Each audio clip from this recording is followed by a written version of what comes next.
नमस्कार साथियों। आप सबको पता होगा आज भारतीय जनता पार्टी शासित तीनों एमसीडी में नए महापौरों की नियुक्ति हो रही है। जो पुराने महापौर थे उनका कार्यकाल खत्म हो गया है और नए महापौरों का आज नियुक्त किया जा रहा है तीनों एमसीडी में।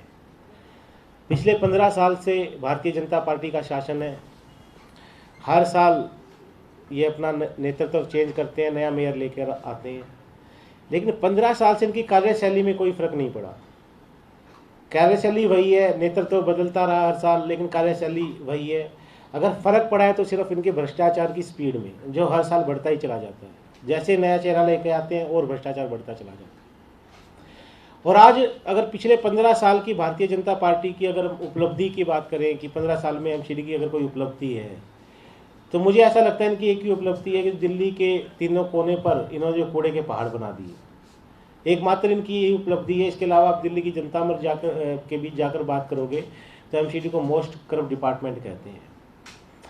अगर मैं पिछले साल की बात करूं, जिन मेयर का इस साल कार्यकाल खत्म हुआ है, आज उसी पे बात करने हम यहाँ पर आए हैं।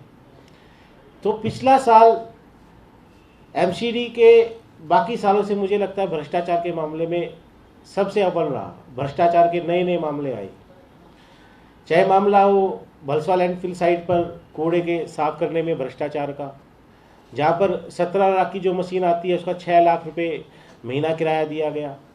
दवाइयों में बहुत भ्रष्टाचार हुआ।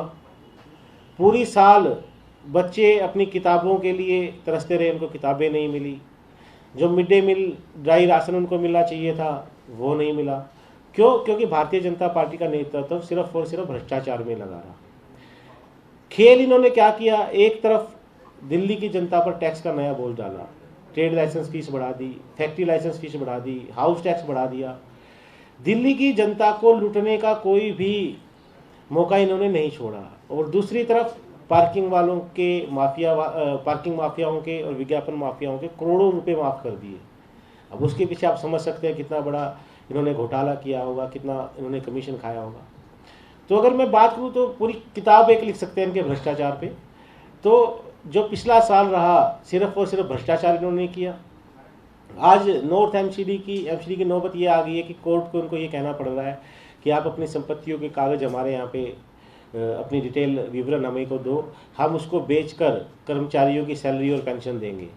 पिछले साल में नॉर्थ एमसीडी ने 9 प्रॉपर्टियाँ अपनी बेची भी हैं।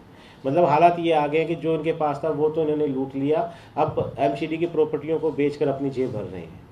आज फिर ये नए चेहरे लेकर आए हैं, लेकिन जो भी चेहरे आते हैं मुझे ऐसा लगता है कि भारतीय जनता पार्टी का जो ऊपर का नेतृत्व है वो जो भी अपने मेयर बनाता है, जो भी चेहरे लेकर आता है, वो सिर्फ पैसा इकट्ठा करने के एक एजेंट के रूप में लेकर आता है। वो कुर्सियों पर बैठते हैं और पैसा इकट्ठा करके अपने नेताओं तक पहुंचाते हैं और अपनी जेब भरते हैं। तो अभी जो नए चेहरे लेकर आए हैं मुझे नहीं लगता इससे कोई फर्क पड़ेगा। दिल्ली की जनता भारतीय जनता पार्टी के 15 साल के शासन से उकता चुकी है। कहीं कोई सफाई नहीं हो रही, कोई मूलभूत काम जो दिल्ली की जनता के लिए होना चाहिए कोई काम नहीं हो रहा, सभी कर्मचारी परेशान है। तो ये जो भी बदलाव कर ले दिल्ली की जनता समझ चुकी है। और जब 6-7 महीने बाद चुनाव होने जा रहे हैं उसमें दिल्ली की जनता इनको बखूबी जवाब देगी। जो उन्होंने 15 साल का भ्रष्टाचार कर करके और एमसीडी को खोखला कर दिया है, दिल्ली की जनता को और एमसीडी के कर्मचारियों को परेशान कर दिया है, तो दिल्ली की जनता बखूबी इनको जवाब देगी आने वाले चुनाव में और भाजपा का सुपड़ा साफ होना तय है। धन्यवाद।